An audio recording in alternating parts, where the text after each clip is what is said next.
एक राजा का वजीर हर वक्त यही कहता रहता था कि जो हुआ अच्छा ही हुआ। एक बार उसके बेटी की टांग किसी दुर्घटना में चोटिल हो गई और टांग को काट देना पड़ा। तब भी वह बोला, जो हुआ अच्छा ही हुआ। राजा बोला, तुम भी क्या बोलते रहते हो, इसमें भला क्या अच्छा हुआ? मेरे बेटे को सारी जिंदगी अब एक ही जूता पहनने की जरूरत रहेगी, आधे खर्चे में काम चल जाएगा। राजा निरुत्तर हो गया। एक दिन की बात है, राजा तलवारबाजी का अभ्यास कर रहा था कि अचानक तलवार से उसकी एक उंगली कट गई। उंगली से खून बह रहा था। उसका हाल बेहाल था। बहुत दर्द हो रहा था, परंतु अपनी आदत से मजबूर वजीर के मुंह से निकला, जो हुआ अच्छा ही हुआ। अब तो राजा को बहुत क्रोध आया। उसने हुक्म सुनाया, इस बेवकूफ वजीर को कारागार में डाल दो। वजीर को कैद कर लिया गया।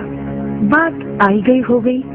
चंद रोज बाद राजा जंगल में शिकार करने निकला।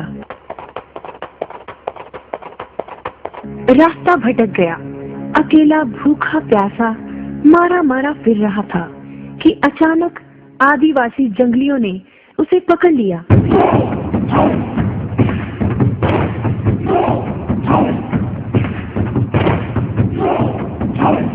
अपनी देवता को खुश करने के लिए उन्होंने राजा की बलि चढ़ाने के लिए राजा को बांध दिया।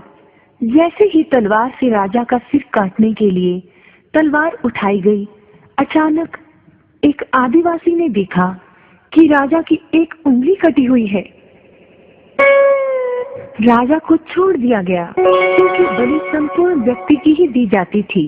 राजा को अंग भंग करार देकर जाने दिया गया। 2 दिन बाद राजा अपने राजमहल में वापस पहुंचा। उसने वजीर को छोड़ने का हुक्म दिया। वजीर को सम्मान सहित यहाँ लाया जाए। वजीर हाजिर हुआ। तुम जो कहते थे ठीक ही कहते थे।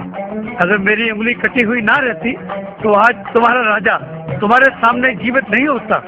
चलो मेरी बात तो ठीक है, परंतु तुम्हारे मामले में ऐसा क्यों हुआ? तुम्हें सजा तो बेकार में ही मिल गई। नहीं महाराज, अगर आप मुझे सजा नहीं देते तो शिकार के वक्त मैं आपके साथ होता। आदिवासी मुझे भी पकड़कर ले गए होते, आपको तो छोड़ देते, परंतु मेरी बलि तो चढ़ जाती। इसलिए जो हुआ अच्छा ही हुआ। बच्चों, मजा आया ना ये कहानी सुनकर?